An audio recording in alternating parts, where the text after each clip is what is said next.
આમાં શું કહેવું છે તમારું કે આ સાચી રીત કહેવાય કે હા ન કહેવાય? કારણ કે આ ભાઈ જે ટ્રેનમાં બેઠા હતા ને એમાં ખબર જ નહોતી કે એને કયા સ્ટેશને ઉતરવું છે. અને જે મોટા ભાગના લોકો કરતા હોય ને કે કાંદિવલી ચડે મલાડ ઉતરે, મલાડથી ચડે પાછા ગોરેગાંવ ઉતરે, ગોરેગાંવ ઉતરીને જોગેશ્વરી ચડે. એટલે એક વર્ષથી તમે એફડી કરાવો ને તો શું થાય? તમે કાંદિવલી ચડ્યા 1 વર્ષ પછી પાછું મલાડથી 1 વર્ષ પછી પાછું ગોરેગાંવ. આ રીતનું ઇન્વેસ્ટમેન્ટ કે કોઈ ગોલ જ નહીં અને ઇન્વેસ્ટમેન્ટ તમારું જે પ્રમાણે ચાલે એ પ્રમાણે ચાલ્યા કરે. આનું પરિણામ શું આવ્યું એમને કે એની ઉંમર મારી પાસે આવ્યા ત્યારે 56 વર્ષની હતી. રિટાયરમેન્ટ થાય એટલે બિઝનેસ હોય તો કદાચ આપણે 5 વર્ષ બીજા ગણીએ તો હાથમાં 10 વર્ષ અને આટલો બધો મોટો કેશ ફ્લો હોવા છતાં આમ જોઈએ તો પૈસા દેખાય નહીં. કે રિટાયરમેન્ટ એટલે 60 પછી જો એને 85 વર્ષ જીવે ભાઈ તો 25 વર્ષ સુધી આ પૈસા એને ચાલે એવી કોઈ શક્યતા હતી નહીં.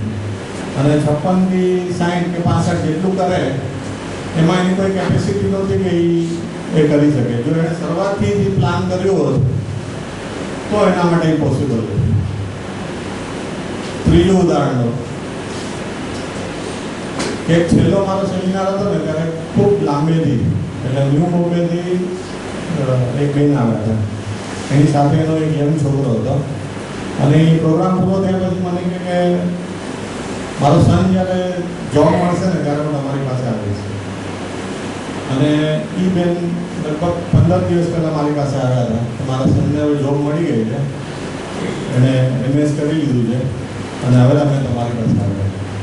અને એણે પછી શરૂઆતથી વાત કરી કે મારા લગ્ન 3 ભાઈઓમાંના નાના ભાઈ સાથે થયા અને એ પોતે બી પોતાનું ફેમિલી બહુ કમતીદર હતું, ખૂબ જ પૈસાવાળા અને બેન બી દેખાવડા હતા. એટલે જ્યારે એના લગ્ન કરવાનો વારો આવ્યો ત્યારે એણે બી જ્ઞાતિમાં કોઈ મોટી હસ્તી હોય એ તરફ કે આ ઘર સારું છે, મોટું છે, કુટુંબ સારું છે, એવું બધું જોઈએ ને આપણે.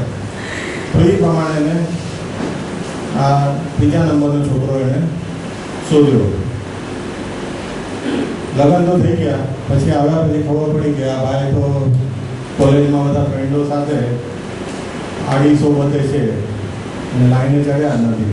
એટલે મોટા 2 ભાઈઓએ ધંધો સંભાળી લીધો હતો અને આ ત્રીજા નંબરના ભાઈ હજી આમથી આમ આટા મારતા હતા. એના માટે કોઈ ધંધામાં જગ્યા હતી નહીં.